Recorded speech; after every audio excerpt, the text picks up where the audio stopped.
Hello students, welcome to my channel learn bio with Khushboo. Students, आज हम आपके chapter number 3 दी cell का बहुत ही अहम टॉपिक सेल स्पेशलाइजेशन, जो एग्जामिनेशन पॉइंट ऑफ व्यू से बहुत ही इंपॉर्टेंट टॉपिक है, पढ़ने जा रहे हैं। इसमें से आपको शॉर्ट क्वेश्चंस और लॉन्ग क्वेश्चन आ सकते हैं। इस लेक्चर का कोई पार्ट मिस मत करें और अगर ये वीडियो आपको पसंद आए, चैनल को सब्सक्राइब करना मत भूलें ताकि नेक्स्ट वीडियोस आप तक बर वक्त पहुंच सके। तो बिना टाइम वेस्ट किए चलते हैं अपने टॉपिक की तरफ। सेल स्पेशलाइजेशन क्या है? सेल के लिहाज से ऑर्गेनिजम्स की दो टाइप्स होती हैं, एक होते हैं मल्टी सेलुलर और एक होते हैं यूनिसेलुलर ऑर्गेनिज्म। अब जो यूनिसेलुलर ऑर्गेनिजम्स होते हैं उनमें तो चूंकि एक ही सेल पाया जाता है तो उनमें सेल स्पेशलाइजेशन का अमल नहीं होता, लेकिन जो होते हैं मल्टी सेलुलर ऑर्गेनिजम्स जिनमें बहुत ज्यादा सेल पाए जाते हैं, ज्यादा सेल्स वाले जो ऑर्गेनिजम्स होते हैं उनमें सेल स्पेशलाइजेशन की बहुत ही ज्यादा जरूरत होती है। तो सेल स्पेशलाइजेशन असल में है क्या कि जब सेल डिवीजन होती है तब तो सारे सेल जो हैं वो हमें सिमिलर ही नजर आते हैं, यानी कि एक जैसे ही लगते हैं। लेकिन जैसे जैसे सेल ग्रो करते हैं, जैसे जैसे जो सेल डिवीजन के बाद ग्रो अप होते हैं सेल, वैसे वैसे वो स्पेसिफिक हो जाते हैं, वैसे वैसे उनके फंक्शंस जो हैं वो स्पेसिफिक हो जाते हैं और आहिस्ता आहिस्ता वो अपने डिफरेंशिएशन के प्रोसेस से गुजरते हैं। डिफरेंशिएशन मीन्स के वो डिफरेंट टाइप से, जैसे कि muscle cell, mesophyll cell, epidermal cell, उस अमल से वो गुजरेंगे तो वो डिफरेंट कामों के लिए स्पेशलाइज्ड हो जाएंगे और वो स्पेसिफिक फंक्शंस परफॉर्म करेंगे। तो सेल स्पेशलाइजेशन क्या हुआ?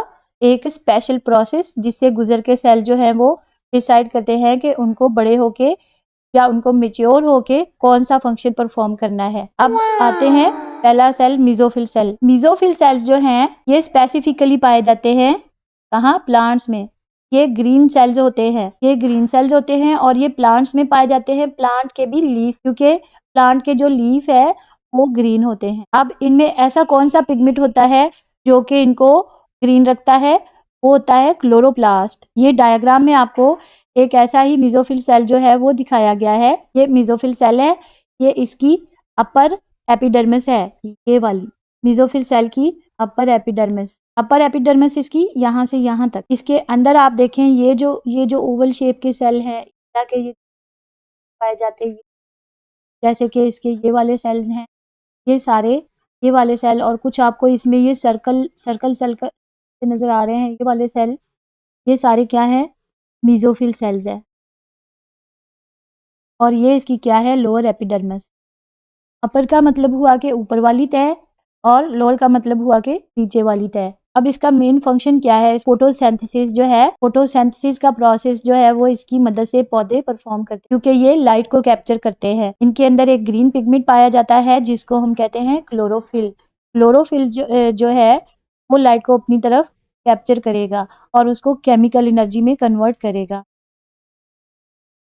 और मेसोफिल सेल्स की जो अरेंजमेंट होती है वो इतनी स्पेशलाइज्ड होती है कि ये जो है ज्यादा से ज्यादा रोशनी को फेस कर सके और ज्यादा से ज्यादा लाइट जो है उसको कैप्चर कर सके। अब दूसरा क्या आपकी बुक में लिखा हुआ है? Epidermal cells. अब हम पढ़ेंगे क्या? Epidermal cell. सेकंड है जी एपिडर्मल सेल। एपिडर्मल सेल्स अब क्या होते हैं? ये फ्लैट होते हैं। फ्लैट का क्या मतलब हुआ? फ्लैट मीन्स कि ये सीधे बिछे हुए होते हैं। फ्लैट का क्या मतलब होता है? बिछ जाना, बिछ जाना। They are flat cells tightly packed, यानी कि ये सख्ती से आपस में होते हैं, सख्ती से आपस में जुड़े होते हैं या पैक होते हैं। और ये बनाते हैं सेल की आउटर लेयर एपिडर्मिस। जैसे कि ये ऊपर मेसोफिल सेल की डायग्राम में भी आपको बताया गया है कि ये देखिए लीफ की एपिडर्मिस जो है वो इस डायग्राम में आपको शो, ऊपर वाली जो तह है इसको हम कहते हैं एपिडर्मिस। एपिडर्मिस का अब काम क्या है? ये प्रोटेक्ट करती है इंटरनल टिश्यूज को। का पहला फंक्शन क्या है? To protect internal tissues. और एपिडर्मिस के सेल जैसे जैसे बड़े होते जाते हैं वैसे वैसे ये मॉडिफाई होते जाते हैं। अब मॉडिफाई होकर पास जो सेल्स हैं वो रूट की एपिडर्मिस बनाते हैं, जैसे कि आपको इस डायग्राम में दिखाया गया है। ये रूट की एपिडर्मिस है, ये वाली।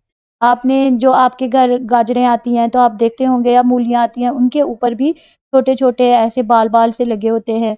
तो वो जो उनके ऊपर ये जो बाल से होते हैं और उनके आगे उनमें से भी कुछ छोटे से बाल निकल रहे होते हैं, वो सारे क्या होते हैं? रूट हेयर्स होते हैं। रूट की एपिडर्मिस में से रूट हेयर्स निकलते हैं। अब रूट हेयर्स क्यों निकलते हैं? रूट हेयर्स जो हैं वो निकलते हैं उसका सरफेस एरिया बढ़ाने के लिए, ताकि पौधा जो है वो ज़मीन से ज़्यादा फूड और मिनरल्स जो है वो कलेक्ट कर सके और पानी को कलेक्ट कर सके और वाटर एब्जॉर्प्शन। तो रूट एपिडर्मिस में रूट हेयर्स, ये देखिए इस डायग्राम में, ये रूट हेयर का पूरा एक हेयर्स का बेसिक क्या होगा? टू फॉर वाटर एब्जॉर्प्शन और mineral and from the soil. जो सेल की इसके बाद एपिडर्मिस, एक तो हमने कहा कि लीफ के ऊपर होती है, ये लीफ के ऊपर वाली तय है एपिडर्मिस, और दूसरा लोअर एपिडर्मिस। अब लोअर एपिडर्मिस का क्या फंक्शन? लोअर एपिडर्मिस में होते हैं गार्ड सेल, जैसे इस डायग्राम में आपको ये जो दिखाया गया है ना, ये ब्लैक ब्लैक, ये इसके गार्ड सेल। गार्ड सेल्स का क्या काम होता है लीफ में? गार्ड सेल जो हैं ये ओपनिंग और क्लोजिंग ऑफ स्टोमेटा के लिए मुफीद। ओपनिंग और क्लोजिंग स्टोमेटा क्या है? स्टोमेटा एक छोटा सा बारीक सा सुराख होता है जिसके जरिए से ऑक्सीजन जो है या हवा जो है वो पत्ते के अंदर आती है और पत्ते से बाहर निकल जाती है। वो जो छोटा सा सुराख है उसकी हिफाजत कर रहे होते हैं गार्ड सेल्स, या ओपनिंग और क्लोजिंग ऑफ स्टोमेटा को जब ज़रूरत होती है तो गार्ड सेल्स खुल जाते हैं और स्टोमेटा के ज़रिए से जो हवा है उसका रेगुलेशन होती है, और जब ज़रूरत पड़ती है तो गार्ड सेल के ऊपर आ जाते हैं और स्टोमेटा को क्लोज कर देते हैं। उसके बाद हमारा अगला टॉपिक आ गया मसल सेल्स। ये इसके नाम से ही जाहिर है कि ये मसल सेल्स होते हैं, मसल्स में पाए जाते हैं, ये एनिमल्स में पाए जाते हैं इन द एनिमल सेल्स। ये स्पेशलाइज्ड एनिमल है ओके, जिनमें एबिलिटी होती है कॉन्ट्रैक्ट करने की या सुकैक्ट करना मतलब सुकड़ना, और रिलैक्स करने की यानी कि फैलने की। दे आर इलोंगेटेड सेल, ये इलोंगेटेड सेल्स होते हैं। इलोंगेटेड का मतलब क्या हुआ कि ये लंबे होते हैं। अब ये लंबे होते हैं तो इनके अंदर क्या भरा होता है? वजह से होते हैं, इनके अंदर भरा होता है क्या? Protein, actin protein. Actin protein इनके अंदर फिल होती है, और दूसरी जो कॉन्ट्रेक्टाइल प्रोटीन वो इनके अंदर पाए। स्केलेटल मसल इसमें सबसे पहले आ जाएंगे मसल। ये डायग्राम में आपको दिखाया, ये स्केलेटल मसल, इनका मेन फंक्शन क्या होता है? स्केलेटल सेल का मेन रोल होता है वॉकिंग में और स्माइलिंग। जब हम स्माइल करते हैं तब भी हमारे जो स्केलेटल मसल हैं वो हेल्प आउट कर रहे होते हैं हमारी स्माइली फेस बना। ये जो स्केलेटल मसल्स होते हैं ये अटैच होते हैं बोन्स के साथ, और ये वॉलंटरी इनएक्शन। वॉलंटरी का क्या मतलब हुआ? ये वॉलंटरी इनएक्शन। वॉलंटरी का मतलब होता है कि ये हम इसको कंट्रोल कर सकते हैं, अपनी मर्जी से हम चल फिर सकते हैं। अब हमने चलना है तो पाँव से चलना है, तो अब अगर हमारा दिमाग जो है वो ऑर्डर देगा तो फिर हम वो फंक्शन परफॉर्म। अब हम लिख रहे हैं तो अपनी मर्जी से लिख रहे हैं, हमारा दिमाग जो है इस चीज़ को रेगुलेट करेगा।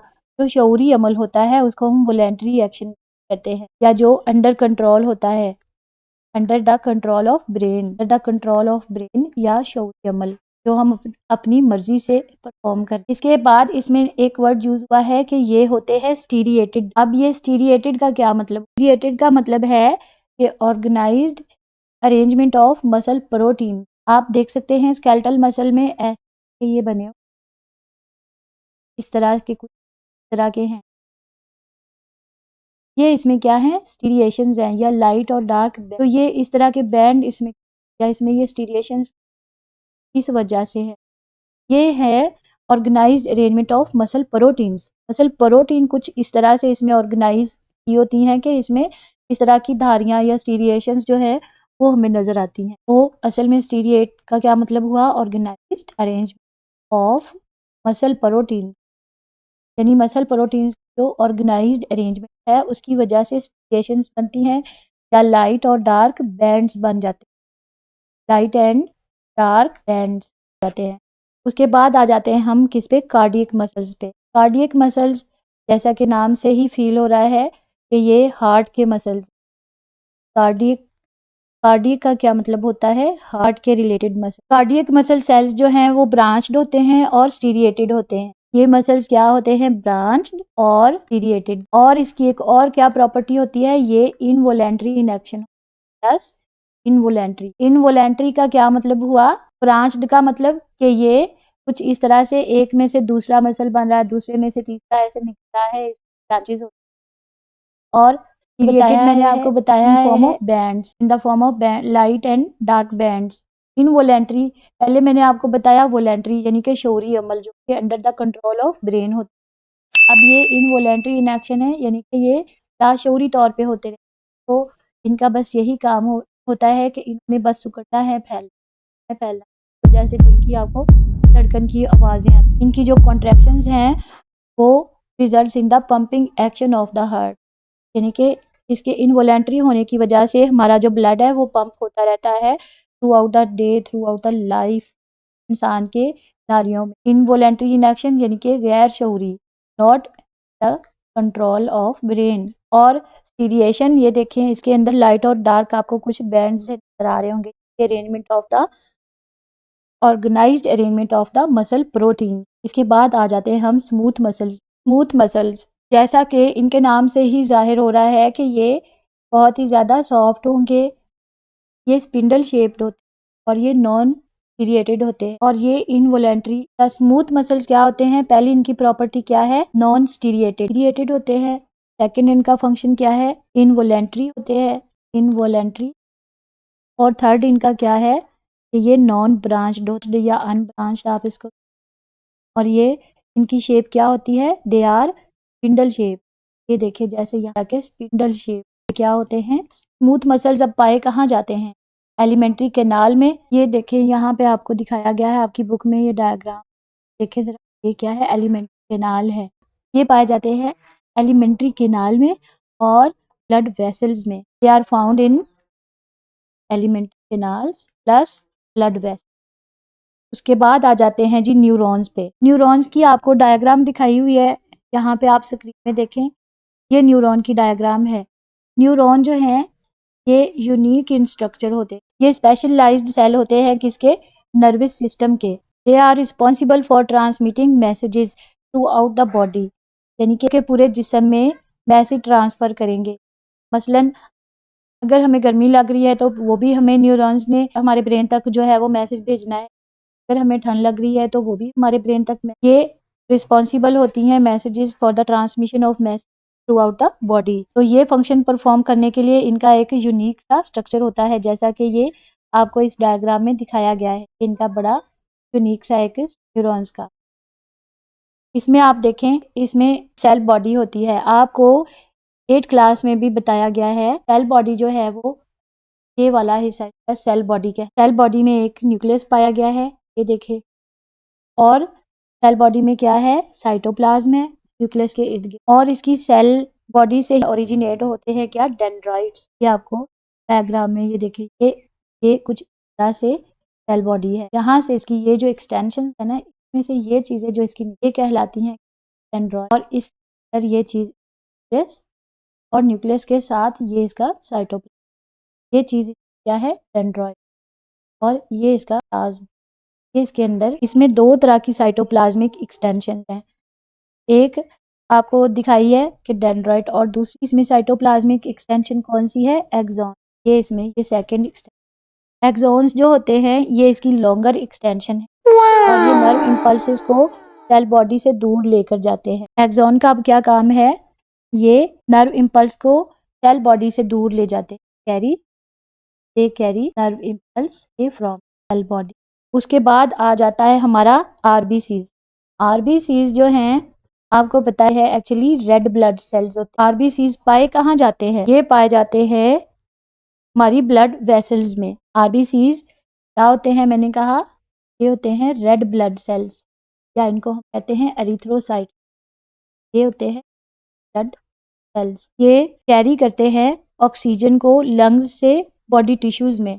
इनका स्पेशल ये होते हैं to carry oxygen from lungs to all body parts. अब इनकी शेप कैसी होती है, ये बाइकनकेव डिस्क शेप सेल होते हैं। बाइकनकेव मतलब कुछ इस तरह के। आपको कनकेव शेप जो है वो पता है कि ये ऐसी होती है, और एक होती है कन्वेक्स शेप जो है वो ऐसी होती है। तो ये आरबीसीज रेड ब्लड सेल्स कैसे हैं, बाइकनकेव शेप, कुछ इस तरह के ऐसे, जैसा कि इस डायग्राम में दिखाया गया है। रेड ब्लड सेल जो होते हैं ये किस चीज से भरे हुए होते हैं, बाइकनकेव शेप के। इनके अंदर क्या पाया जाता है, इनके अंदर पाया जाता है ढेर सारा ये हीमोग्लोबिन से फिल किए। हीमोग्लोबिन अब क्या है? हीमोग्लोबिन एक पिगमेंट है जो कि ऑक्सीजन को अटैच करता है अपने और ऑक्सीजन को कैरी करता है ब्लड। मैमल्स में जो मैच्योर रेड ब्लड सेल्स होते हैं उनमें न्यूक्लियस भी नहीं होता। इन मैच्योर आरबीसी क्या क्या नहीं होता इनमें?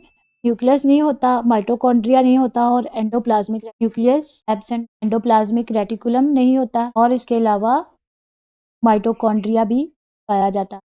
ये सारी चीज़ें इसमें क्यों नहीं पाई जाती? ताकि इसमें ज़्यादा से ज़्यादा हीमोग्लोबिन जो है वो भरा जाए और ये ऑक्सीजन कैरी कर सके। अब आ जाते हैं लीवर सेल्स पे। लीवर सेल्स क्या हैं? लीवर सेल्स जो हैं ये हमारे जिगर के सेल्स होते हैं जो कि हमारा जिगर बनाते हैं।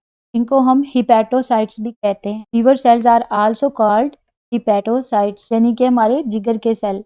ये स्पेशलाइज्ड होते हैं ज़्यादा अहम फंक्शंस के लिए। वो अहम फंक्शन कौन से हैं? स्टोरेज है, स्टोरेज। अब किस और लीवर सेल्स का अहम फंक्शन कौन सा है? डिटॉक्सिफिकेशन। बाज़ औक़ात हम फूड में या मेडिसिन में कुछ ऐसा खा लेते हैं जिसकी हमारे जिस्म को ज़रूरत नहीं होती है और वो बाद में जाके हमारे लिए नुकसानदेह हो सकता है। तो हमारा जो लीवर है वो जल्दी से क्या करेगा? उसको डिटॉक्सिफाई कर दे।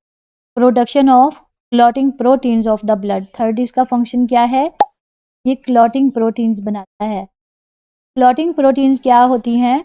ये जब हमें कोई ज़ख्म लग जाता है और हमारा ब्लड जो है वो मुसलसल ज़ख्म में से निकल रहा होता है, तो आप वहाँ पे उंगली जब दबा देते हैं, थोड़ी देर बाद आप देखते हैं कि ब्लड जो है वो नहीं आ रहा। तब क्या होता है? वहाँ वहाँ पे क्लॉटिंग प्रोटीन्स आ जाती हैं खून को जमाने वाली। उस जगह पे ब्लड क्लॉट हो जाता है, यानी कि वहाँ पे जम जाता है। तो वो जो क्लॉटिंग प्रोटीन्स हैं वो कौन बनाता है? वो भी लीवर ही बनाता है, जिसकी वजह से खून जो है वो बहने से रुक जाता है। और इसका चौथा फंक्शन क्या है? Recycling of old red blood. Recycle करना, पुराने जो रेड आरबीसीज होते हैं उनको ये रिसाइकल करता है, यानी कि उनको दोबारा से काम में ले आता है, दोबारा से बहाल करना या दोबारा से फंक्शनल करना। लीवर सेल्स में क्या होता है? लीवर सेल में एक बहुत ही प्रोमिनेंट सा न्यूक्लियस मौजूद होता है। इसका न्यूक्लियस इतना प्रोमिनेंट क्यों होता है? क्योंकि इसके न्यूक्लियस ने मैक्सिमम एक्टिविटीज परफॉर्म करनी हो। लीवर सेल का जो न्यूक्लियस है में एक बहुत ही प्रोमिनेंट न्यूक्लियाई होता है। ये लीवर सेल, ये इसके अंदर इसमें बहुत ज़्यादा तादाद में या एक्सेसिव तादाद में, एक्सेसिव का मतलब होता है बहुत ज़्यादा तादाद में माइटोकॉन्ड्रिया पाए जाते हैं। ज़्यादा तादाद में पाए जाने का क्या मकसद होता है? क्योंकि इतने फंक्शंस ही इतने अहम परफॉर्म करने होते हैं। Recycling, detoxification, production of clotting proteins, storage. तो इसके लिए बहुत ज़्यादा एनर्जी चाहिए होती है in the form of ATP. तो वो एनर्जी जो है वो बनाता है क्या? माइटोकॉन्ड्रिया। इसको हम पावर हाउस भी कहते हैं। तो माइटोकॉन्ड्रिया ने जब इतनी ज़्यादा जब एनर्जी चाहिए होगी तो वो माइटोकॉन्ड्रिया ही बनाएगा। तो माइटोकॉन्ड्रिया फिर चाहिए भी उतना ही ज़्यादा, और इसमें बहुत ही एक्सपेंसिव नेटवर्क होता है स्मूथ एंडोप्लाज्मिक रेटिकुलम का। सेकंड नंबर पे इसमें ज़्यादा क्या पाया जाता है? Endoplasmic reticulum. कौन सी वाली इसकी टाइप? Smooth endoplasmic. ये बहुत ज़्यादा एक्सपेंसिव इसका इसमें नेटवर्क पाया जाता है। अब ये स्मूथ एंडोप्लाज्मिक रेटिकुलम क्यों ज़्यादा तादाद में पाए जाएंगे? ये ज़्यादा तादाद में इसलिए पाए जाएंगे, डिटॉक्सिफिकेशन का प्रोसेस जो है वो अच्छे से परफॉर्म हो और ये लिपिड सिंथेसिस करते हैं। इसका पहला लीवर में फंक्शन क्या है? स्मूथ प्लाज्मिक रेटिकुलम का डिटॉक्सिफिकेशन। और जो लीवर सेल होता है इसमें थर्ड कौन सी सबसे ज़्यादा ऑर्गेनेली पाई जाती है? पेरोक्सिसोम। पेरोक्सिसोम्स इस बहुत ज़्यादा तादाद में पाए जाते हैं। पेरोक्सिसोम्स क्या करते हैं? इसमें इनके अंदर एंजाइम होते हैं टू न्यूट्रलाइज टॉक्सिक सब्सटेंसेस। इसके अंदर एंजाइम्स होते हैं detoxify and lies the toxic substance. इसके अलावा लीवर में पाया जाएगा स्मॉल डक्ट्स, छोटी छोटी सी नालियाँ। स्मॉल डक्ट्स का क्या मतलब हुआ? नालियाँ। स्मॉल डक्ट्स क्यों पाई जाती हैं? ये पाई जाती हैं कलेक्ट करने के लिए, टू कलेक्ट बाइल। बाइल है लीवर की एक